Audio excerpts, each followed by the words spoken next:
Lyudmila Komenko inspecte les décombres de sa maison près de Mariupol, au sud de l'Ukraine, détruite par les bombardements en janvier. Je me console à l'idée que peut-être Dieu dirigeait le but qui a frappé notre maison vide.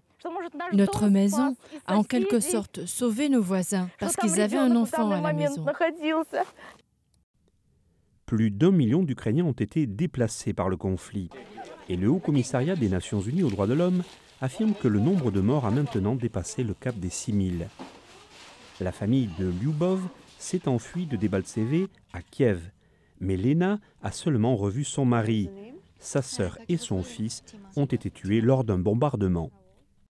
J'ai appelé Gina, Lia, aidez-moi, mais ils n'ont pas répondu.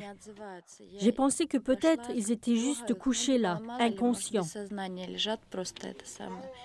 Ils se sont enfuis laissant presque tout derrière, emportant avec eux que des souvenirs des temps plus heureux. J'aimerais quitter ce pays. J'ai peur de rester ici.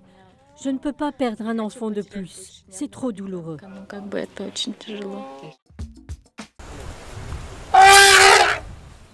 Il est temps de prendre au sérieux la criminalité contre les espèces sauvages.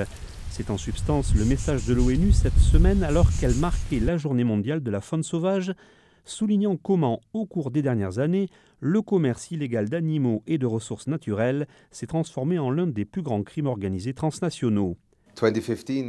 En 2015, devenir sérieux sur la criminalité de la faune, c'est aussi reconnaître que nous sommes en difficulté et que nous ne protégeons pas la nature. Et les criminels, la criminalité sur l'environnement et les réseaux criminels opérant au niveau international, non seulement menacent la faune, mais aussi le bien-être de nos sociétés. 20 à 25 000 éléphants sont tués chaque année en Afrique. Pour marquer la journée mondiale de la faune, le président kényan, Uhuru Kenyatta, a brûlé 15 tonnes d'ivoire au parc national de Nairobi. En Asie, le braconnage d'ivoire venant d'Afrique peut avoir une valeur marchande de près de 200 millions de dollars. Laisser les biscuits et les sodas de côté, c'est la nouvelle initiative de l'OMS dans la lutte contre la dépendance aux aliments et boissons riches en sucre afin d'améliorer la santé mondiale. Les nouvelles directives de l'OMS recommandent de réduire la libre consommation de sucre d'au moins 10% dans l'apport énergétique total, ce qui pour un adulte moyen signifie environ 50 grammes de sucre et correspond à environ 12 cuillères à café.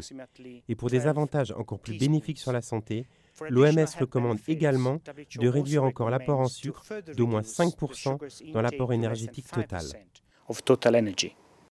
Ces nouvelles lignes directrices de la santé cherchent à réguler les sucres libres, ces sucres ajoutés lors de la transformation des aliments, par des mesures politiques dans le but d'améliorer les normes de santé mondiale pour les adultes et de réduire l'obésité chez les enfants. En imposant des mesures fiscales sur les aliments et les boissons riches en sucre, en arrêtant la commercialisation des aliments riches en sucre, sel et matières grasses, en ayant des étiquettes claires sur les produits alimentaires et en dialoguant avec l'industrie alimentaire afin de réduire la teneur en sucre des produits alimentaires.